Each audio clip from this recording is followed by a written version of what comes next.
Bienvenue à cette chronique de la vie des gens célèbres. Cette semaine, l'ex-champion de Formule 1 et actuel champion des disques qui ne se vendent pas, Jacques Villeneuve.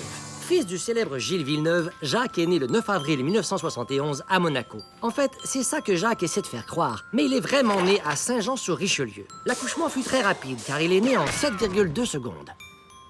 Bravo, Madame Villeneuve. Vous êtes la mère d'un beau petit prétentieux de 7 livres.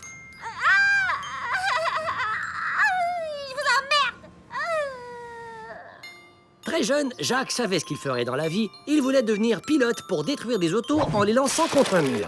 Mais à l'âge de 13 ans, il avait aussi pensé rentrer dans la police, mais la police s'est tassée et il est rentré dans le mur. Quelques années plus tard, il remporte les 500 000 d'Indianapolis. Merde, moi qui croyais que 500 000 c'était le montant du chèque, bande de connards.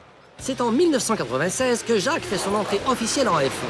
Il impressionne les experts en gagnant les courses de toutes les manières possibles. Sur le circuit, Jacques se lie facilement d'amitié avec plusieurs pilotes.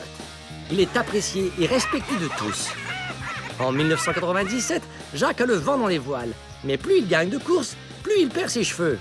Une calvitie naissante qu'il essaie de camoufler du mieux qu'il peut. Cependant, la passion qu'il voue pour son métier a des conséquences sur sa vie privée. Après son championnat, Jacques fonde l'écurie Bar. Dans ses loisirs, à part s'auto-féliciter, déblatérer contre les autres pilotes et snobber sa famille au Québec, Jacques aime bien le ski alpin. Le ski, c'est la seule façon que j'ai pour avoir un peu de vitesse. C'est ce qui l'amène à participer aux 24 heures du Mont-Tremblant.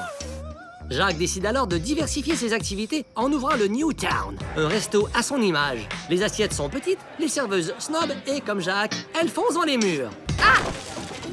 Sentant la fin arriver, Jacques se tourne vers la chanson. Je te donnerai jamais assez pour mériter ce que tu m'apportes. Son disque fracasse des records. On fait la file pendant des heures pour demander un remboursement. Aujourd'hui, Jacques est marié et père d'un fils. Il élève son enfant au meilleur de sa connaissance. Voyons, bordel, où sont les boulons pour enlever cette foutue couche? Ah putain, c'est même pas du Kevlar.